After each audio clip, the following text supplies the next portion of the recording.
Hello student, welcome back to learning with cookie. अगर आप Excel में बड़े बड़े टेबल्स या सेल्स रिपोर्ट पर काम करते हैं और आप चाहते हैं कि सिर्फ एक ही क्लिक में डाटा फिल्टर हो जाए, तो आज की इस वीडियो आपके लिए बहुत ही लाभदायक होने वाली है। आज की वीडियो में हम सीखेंगे स्लाइसर क्या होता है, स्लाइसर का यूज क्यों किया जाता है, एक्सेल में स्लाइसर कैसे इंसर्ट करें, मल्टीपल स्लाइसर कैसे यूज करें, स्लाइसर को क्लियर कस्टमाइज कैसे करें, वो भी लाइव एग्जाम्पल के साथ। तो चलिए बिना समय गवाए शुरू करते हैं। सबसे पहले ये जान लेते हैं कि स्लाइसर क्या होता है। स्लाइसर एक्सेल का एक विजुअल फिल्टर टूल होता है। इसकी मदद से हम किसी टेबल या पाइवोट टेबल के डेटा को सिर्फ एक क्लिक में फिल्टर कर सकते हैं।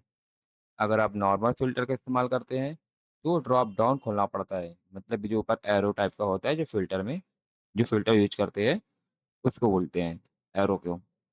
लेकिन स्लाइसर में सिर्फ जिस कैटेगरी को देखना होता है सिर्फ उस पर क्लिक कर दीजिए, डेटा तुरंत फिल्टर हो जाएगा। यही वजह है कि डैशबोर्ड और रिपोर्ट में स्लाइसर का सबसे ज़्यादा इस्तेमाल किया जाता है। फॉर एग्जांपल मान लीजिए हमने एक सीट बनाया है जिसमें ये कॉलम है: employ name, destination, mother name, father name, gender, address, mobile number, Aadhaar number, state और सिटी। अब अगर हमें सिर्फ सिर्फ एक स्टेट का देखना है, फॉर एग्जांपल जैसे आप कहीं काम कर रहे हैं और अपना सारे डेटा बनाए हैं और आपके बॉस ने बोला है मुझे सिर्फ उस स्टेट का दिखाओ जो सिर्फ यूपी के हैं, या फिर आपसे बोला गया जो सिर्फ मेल है सिर्फ उनका दिखाओ, या फिर आपसे ये भी बोला जा सकता है जो इस सिटी के हैं उनका लिस्ट दिखाओ, या फिर ऐसे बोल सकते हैं जितने भी शिवरा नाम का पर्सन है सिर्फ उनका डेटा दिखाओ। तो जैसे आप इस पे इस पर्सन के नाम पे क्लिक करेंगे उनका सारा डेटा दिख जाएगा। तो चलिए कैसे करते हैं, प्रैक्टिकल देखते हैं। आपको पहले अपना सारा डेटा सेलेक्ट कर लेना है। ये हमने स्टार्ट से लास्ट तक पूरा सिलेक्शन किया, हो गया। फिर आना इंसर्ट मेन्यू में। इंसर्ट मेन्यू के बाद आपको टेबल पे क्लिक करना है, आपको क्रिएट टेबल करना है। और याद रखिएगा इस पर क्लिक हो, जो मेरा ये टिक लगा है, माई टेबल हैज हेडर। ठीक, ये ऑप्शन टेबल बनने के बाद ही काम करता है, टेबल बनने के बाद काम नहीं करता है। हो गया। जैसे देखिए हम बाहर क्लिक कर रहे हैं तो ऑप्शन हट जा रहा है, जब इस पे क्लिक कर रहे हैं तो ऑप्शन आ रहा है। ठीक है, ये डिजाइन मेन्यू आ रहा है। जब इस पर क्लिक करते हैं तो डिजाइन मेन्यू आता है। बस इंसर्ट स्लाइसर पे क्लिक करिए। अगर आपको डिजाइन मेन्यू से नहीं करना तो इंसर्ट मेन्यू के पास भी है स्लाइसर। ये स्लाइसर और वो स्लाइसर दोनों सेम है। इंसर्ट स्लाइसर पे क्लिक करिए। अब जैसे इंसर्ट स्लाइसर पे क्लिक करेंगे तो यहाँ पे कुछ ऑप्शन पूछता है। यहाँ पे आपको सिलेक्शन करना पड़ता है कि आपको किसके थ्रू देखना चाहते हैं, मतलब आप जो डेटा फिल्टर करना चाहते हैं किसके थ्रू करना चाहते हैं।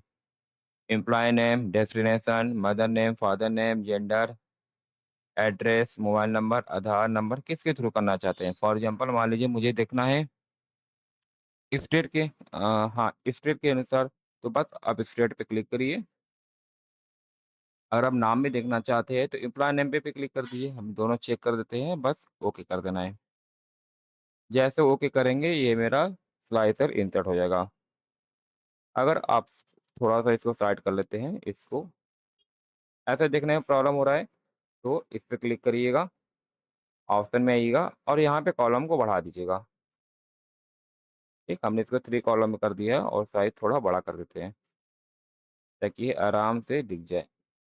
इसको साइड कर लेते हैं। ठीक, ऊपर ये हेडिंग भी दिया है एम्प्लॉय नेम और स्टेट नेम। अगर आपसे बोला गया है कि आपको स्टेट के थ्रू देखना है, स्टेट हमारे देखिए 3 है: नोएडा है, थाने हैं और उत्तर प्रदेश। आपसे बोला गया है जितने भी उत्तर प्रदेश के हैं उनका लिस्ट दिखाओ। सिर्फ आप उत्तर प्रदेश पे क्लिक करिए, जितना भी डेटा रहेगा वो मेरा सारा दिख जाएगा। आप साइड में देख सकते हैं स्टेट जितने भी है सारे उत्तर प्रदेश के आ गए। अगर आपको बोला गया जितने नोएडा के हैं नोएडा पे क्या दिखाओ डेटा, नोएडा पे क्लिक करिए। नोएडा का सिर्फ 1% है। ठीक, अगर आपको ये बोला जाता है कि मुझे सिर्फ जितने नोएडा के और जितने उत्तर प्रदेश के हैं दोनों एक साथ देखना है, तो उसके लिए आपको क्या क्लिक करना है, ये ऊपर दिख रहा है, ऊपर मल्टी सेलेक्ट का ऑप्शन है, इस पे क्लिक करिए। अब ये देखिए एक्टिव हो गया। नोएडा तो दिख रहा है। अब आपको जिसका भी देखना है, जैसे मान लीजिए उत्तर प्रदेश का भी देखना है तो आप उत्तर प्रदेश पे भी क्लिक कर दीजिए, दोनों हमारा सेलेक्ट हो जाएगा। जितने भी सारा डेटा रहेगा वो एक साथ दिख जाएगा। ये साइड में देखेंगे उत्तर प्रदेश का भी दिख रहा है, नोएडा का भी दिख रहा है।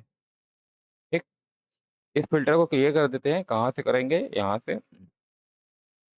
अब इसको भी समझ लेते हैं एम्प्लॉयी नेम अगर आपसे ये बोला मुझे सुमित का नाम मतलब कि जितने जो सुमित है सिर्फ़ उनका डेटा दिखना है, तो बस ये नाम पे क्लिक करिए सुमित, जो भी रहेगा उनका सारा डेटा दिख जाएगा। जैसे हम क्लिक करेंगे सिर्फ़ उनका ही डेटा दिखेगा, ठीक? अगर आपको एक से ज़्यादा लोग का देखना है, नाज़िया जैसे हमें नाभी नाज़िया का दिख रहा है, नाज़िया के साथ 2-4 लोग और देखना है, ये मल्टी सेलेक्ट पे क्लिक करिए और जो भी आपको जिसका भी देखना है, हमने राजू पे क्लिक किया, सुमित का किया, तो तीनों एक साथ दिख जाएगा। आप चाहो तो यहाँ से इसका कलर भी चेंज कर सकते हैं, जिस हिसाब से आपको चाहिए। स्लाइसर का यूज़ कहाँ होता है, ये जान लेते हैं। स्लाइसर का इस्तेमाल सबसे ज़्यादा तब किया जाता है, जब आप कोई किसी प्रकार का ऑब्जेक्ट रिपोर्ट तैयार कर रहे हो, स्टूडेंट रिपोर्ट तैयार कर रहे हैं, इन्वेंटरी रिपोर्ट या फिर पाइवट टेबल, जितने भी प्रकार की रिपोर्ट है। तो अगर आपको डैशबोर्ड सीखना चाहते हैं, तो स्लाइसर सीखना बहुत ज़रूरी होता है, क्योंकि इससे काम आसान हो जाता है। ध्यान रखिएगा स्लाइसर केवल टेबल या फिर पाइवट टेबल के साथ ही काम करता है। अगर आप टेबल में कन्वर्ट कर लेते हैं अपनी सीट को, तभी स्लाइसर काम करेगा, वरना काम नहीं करेगा। अगर आप डेटा नॉर्मल रेंज में रखते हैं, तो पहले उसे टेबल में कन्वर्ट करें, फिर उसके बाद ही ये मेरा स्लाइसर काम करेगा।